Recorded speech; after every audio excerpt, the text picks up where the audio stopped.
تاریخ کے اوراق پلٹیں تو کچھ واقعات ایسے ملتے ہیں جو بظاہر تو ایک معاہدہ یا وقتی فیصلہ لگتے ہیں، لیکن در حقیقت وہ آنے والے وقت کا پورا نقشہ ہی بدل دیتے ہیں۔ آج کے اس تفصیلی جائزے میں ہم بالکل ایسی ہی ایک کمال کی تاریخی داستان پر بات کرنے والے ہیں، صلح حدیبیہ سے لے کر خیبر کے اس عظیم و شان محاصرے تک کا سفر، جس میں بہترین جنگی حکمت عملی بھی ہے، سفارتکاری بھی اور بے پناہ انسانی جذبات بھی۔ تو چلیے سیدھے اس دلچسپ سفر کا آغاز کرتے ہیں۔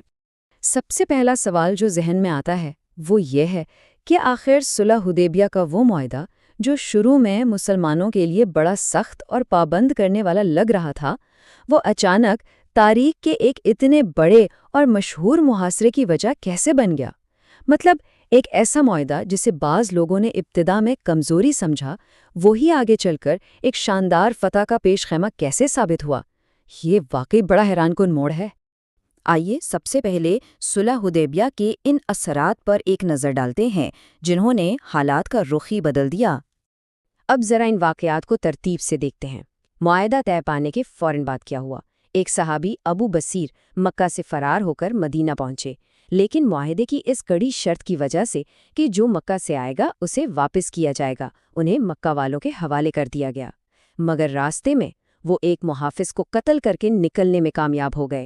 اب وہ مدینہ تو جا نہیں سکتے تھے، تو انہوں نے مکہ اور مدینہ کے بیچ ایک مشکل پہاڑی علاقے مقام عیس پر اپنا ڈیرہ ڈال لیا۔ دیکھتے دیکھتے ابو جندل اور تقریباً 70 کے قریب اور لوگ بھی وہاں آ ملے۔ اب ذرا تصور کریں، یہ لوگ قریش کے تجارتی قافلوں کے لیے ایک ایسا خطرہ بن گئے کہ خود قریش کے بڑے سردار ابو سفیان کو مدینہ آ کر یہ منت کرنی پڑی کہ بھائی خدارہ اس معاہدے کی وہ شک منسوخ کر دیں جس کے تحت لوگوں کو واپس کیا جاتا تھا۔ یہ واقعی ایک کمال کا ٹرننگ پوائنٹ تھا۔ ان حیران کن اور تیزی سے بدلتے ہوئے حالات کے بعد اب پیش قدمی کا رخ اس مضبوط گڑھ کی طرف مڑتا ہے جو خیبر کہلاتا تھا۔ جب خیبر کی مہم کا اعلان ہوا تو ایک بڑی دلچسپ اور واضح شرط رکھی گئی۔ خیبر، جو کہ بنو نذیر کا ایک انتہائی مضبوط اور ناقابل تسخیر سمجھا جانے والا مرکز تھا، اس کی طرف جانے کے لیے صرف اور صرف ان 1400 افراد کو اجازت دی گئی جو حدیبیہ کے اس مشکل سفر میں ساتھ تھے۔ بس وہ لوگ جو صرف مال غنیمت کے لالچ میں اب شامل ہونا چاہ رہے تھے، انہیں صاف منع کر دیا گیا۔ مقصد بالکل واضح تھا، اس کٹھن مہم کے لیے صرف اور صرف خالص جذبے اور استقامت والے جنگجو ہی درکار تھے۔ اسی دوران ایک بڑا ہی پراسرار واقعہ پیش آیا۔ خیبر کے اتحادی تھے غطفان قبیلے والے۔ ان کے 4000 جنگجو مسلمانوں کے خلاف لڑنے کے لیے پورے لاؤ لشکر کے ساتھ خیبر کی طرف نکل پڑے، لیکن راستے میں رات کے وقت انہیں اچانک ایک نامعلوم اور غیبی سی آواز سنائی دی کہ پیچھے ان کے اپنے گھروں اور خاندانوں پر حملہ ہو چکا ہے۔ اس ایک پراسرار آواز نے ان پر ایسا خوف طاری کیا کہ وہ الٹے قدموں واپس بھاگ کھڑے ہوئے، اور یوں بنا کسی لڑائی کے خیبر کو ملنے والی ایک بہت بڑی بیرونی مدد راستے سے ہی غائب ہو گئی۔ خیبر کے سفر کے دوران ایک نہایت جذباتی منظر بھی دیکھنے کو ملا۔ عامر بن الاقویٰ قافلے کے اونٹوں کی رفتار بڑھانے کے لیے بڑی خوبصورت آواز میں اشعار پڑھ رہے تھے۔ قافلے میں خواتین بھی تھیں، اس لیے انہیں ذرا آہستہ پڑھنے کا کہا گیا، اور ساتھ ہی نبی محترم کی جانب سے ان کے لیے یہ دعائیہ الفاظ ادا کیے گئے: اللہ تم پر رحم فرمائے۔ تاریخ جاننے والے بتاتے ہیں کہ اس دعا کو ایک خاص علامت سمجھا جاتا تھا۔ یہ اس بات کا اشارہ تھا کہ عامر بہت جلد شہادت کے مرتبے پر فائز ہونے والے ہیں۔ اور پھر بالآخر یہ قافلہ خیبر کی سرزمین پر جا پہنچا۔ اب باقاعدہ محاصرے کا آغاز ہوتا ہے، جہاں نائم، کاموس اور الزبیر جیسے بلند و بالا اور انتہائی مضبوط قلعے ان کے سامنے کھڑے تھے۔ یہاں ایک بہت اہم نقطہ سامنے آتا ہے جو کہ جنگی اصولوں کی ایک بہترین مثال ہے۔ ان مضبوط قلعوں کے سامنے کھڑے ہو کر بھی سب سے پہلا آپشن سفارتکاری کا ہی تھا۔ دشمن کے سامنے 3 بالکل واضح شرائط رکھی گئیں۔ پہلی، اسلام قبول کر لیں اور بھائی بن جائیں۔ دوسری، یا پھر جزیہ یعنی ریاستی ٹیکس ادا کر کے ریاست کی حفاظت میں آ جائیں، اور تیسری، اگر یہ دونوں منظور نہیں تو پھر جنگ کے لیے تیار ہو جائیں۔ بات بالکل ڈو ٹوک تھی۔ ان شرائط پر قلعے والوں نے سوچنے کا وقت مانگا، لیکن جیسا کہ تاریخ بتاتی ہے، دھوکہ ان کی فطرت میں تھا۔ مسلمان ابھی ان کے جواب کے انتظار میں مطمئن بیٹھے ہی تھے کہ انہوں نے اچانک ایک زوردار حملہ کر دیا۔ اس غیر متوقع اور غدارانہ حملے کے بعد ظاہر ہے سفارتکاری کی کوئی گنجائش نہیں بچی تھی، اور خیبر کی باقاعدہ اور بڑی شدید جنگ کا آغاز ہو گیا۔ محاصرے کا یہ درمیانی حصہ واقعی رونگٹے کھڑے کر دینے والا تھا۔ اب جنگ ایک باقاعدہ کشمکش اور نامور جنگجوؤں کے درمیان تن بتن مقابلوں میں بدل چکی تھی۔ جنگ کے بالکل آغاز میں ہی ایک بڑا المناک واقعہ پیش آیا۔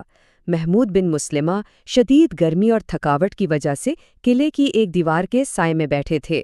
اسی دوران مرہب نامی مشہور جنگجو نے ان پر ایک خطرناک وار کیا، جس کے نتیجے میں وہ شدید زخمی ہوئے اور جلد ہی جام شہادت نوش کر گئے۔ اس ایک واقعے نے یہ واضح کر دیا تھا کہ یہ محاصرہ کتنا خطرناک ہونے والا ہے۔ اپنے بھائی محمود کی شہادت کا بدلہ لینے کے لیے محمد بن مسلمہ بے تاب ہو کر میدان میں نکلے، اور پھر ایک ایسا بے مثال اور تھکا دینے والا مقابلہ شروع ہوا جس نے سب کی سانسیں روک لیں۔ یہ دونوں جنگجو مسلسل 2 گھنٹے تک ایک دوسرے سے ٹکراتے رہے۔ تصور کریں 2 گھنٹے کا تن بے تن مقابلہ۔ بالآخر محمد بن مسلمہ نے مرہب کی ٹانگوں پر ایسا وار کیا کہ وہ قلعے کا سب سے بڑا جنگجو کٹ کر زمین پر گر پڑا، اور اسی دوران حضرت علی وہاں پہنچے اور انہوں نے اس جنگجو کا مکمل طور پر خاتمہ کر کے اس مقابلے کو انجام تک پہنچا دیا۔ مرہب کے مارے جانے پر اس کا خونخوار بھائی یاسر غصے میں پاگل ہو کر میدان میں آ گیا۔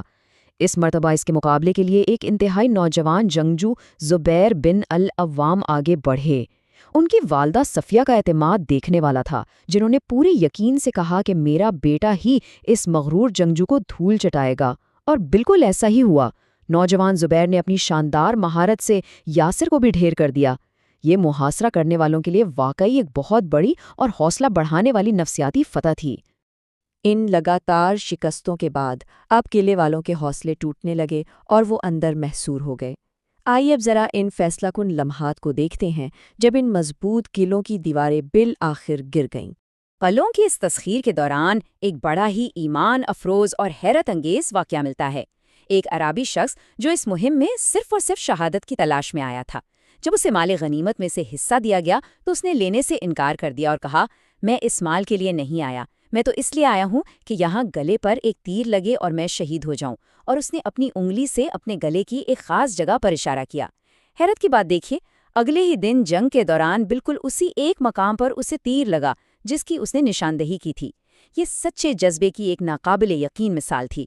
اس پوری مہم کا ایک اور اہم ترین موڑ وہ صبح تھی جب یہ تاریخی اعلان کیا گیا کہ آج پرچم اسے دیا جائے گا جو اللہ اور اس کے رسول کا محبوب ہے۔ یہ پرچم حضرت علی کے حصے میں آیا۔ دلچسپ بات یہ ہے کہ اس وقت ان کی آنکھوں میں شدید تکلیف تھی اور وہ دیکھ بھی نہیں پا رہے تھے، لیکن جیسے ہی لعاب دہن لگایا گیا، ان کی آنکھیں معجزانہ طور پر ایک دم ایسی ٹھیک ہو گئیں جیسے کبھی کوئی درد تھا ہی نہیں۔ اس نئی قیادت اور ایک نئے ولولے کے ساتھ آخری اور فیصلہ کن حملے کی تیاری شروع ہو گئی۔ اب ذرا قلعہ الزبیر کے زوال کو دیکھیے۔ یہ ہمیں بتاتا ہے کہ بہترین انٹیلیجنس اور حکمت عملی کیسے جنگ کا پانسا پلٹتی ہے۔ یہ قلعہ ایک اونچے پہاڑ پر تھا اور بظاہر اسے فتح کرنا ناممکن لگ رہا تھا۔ تبھی خزال نامی ایک مخبر نے امان کی شرط پر اندر کی خبر دی۔ اس نے ایک خفیہ سرنگ اور پانی کے چشمے کے بارے میں بتا دیا جہاں سے قلعے والوں کو پانی ملتا تھا۔ مسلمانوں نے فوراً حکمت عملی کے تحت اس پانی کی سپلائی کاٹ دی، اور بس پانی بند ہوتے ہی وہ ناقابل تسخیر قلعہ گھٹنے ٹیکنے پر مجبور ہو گیا۔ قلعوں کی فتح کے بعد کا وقت بھی اتنا ہی اہم ہے۔ جنگ تو ختم ہو گئی، لیکن اب باری تھی ان سفارتی اور انسانی پہلوؤں کی جنہوں نے نئے سماجی رشتوں کی بنیاد رکھی۔ جنگ کے قیدیوں میں ایک بڑے سردار حیہ بن اخطب کی بیٹی صفیہ بھی تھی۔ اب دیکھیے یہاں کیسا شاندار برتاؤ کیا گیا۔ انہیں عام قیدیوں کی طرح نہیں رکھا گیا، بلکہ ان کے خاندانی مرتبے کا مکمل لحاظ کرتے ہوئے انہیں آزادی دی گئی، اور پھر وہ ازواج مطہرات میں شامل ہو کر ایک نہایت باعزت مقام پر فائز ہو گئی۔ جنگ کے فوراً بعد 2 مختلف برادریوں کو جوڑنے اور انضمام کی یہ ایک بہترین اور پرامن مثال تھی۔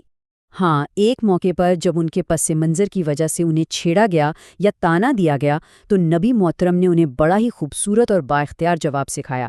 فرمایا کہ پورے اعتماد سے کہو، میرے والد ہارون ہیں، میرے چاچا موسیٰ ہیں اور میرے شوہر محمد ہیں۔ اب بتاؤ تم مجھ پر کس بات کا فخر کر سکتی ہو؟ اس ایک جملے نے نہ صرف ان کے شاندار روحانی ورثے کو اجاگر کیا، بلکہ انہیں تنقید کا نشانہ بنانے والوں کو بھی ہمیشہ کے لیے لاجواب کر دیا۔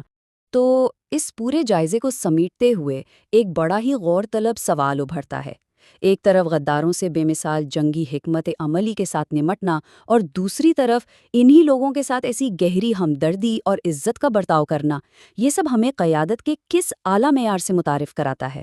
تاریخ کے یہ اوراق ہمیں دعوت دیتے ہیں کہ طاقت کے استعمال اور انسانیت کے احترام کے زبردست توازن کو ہم مزید گہرائی سے سمجھیں۔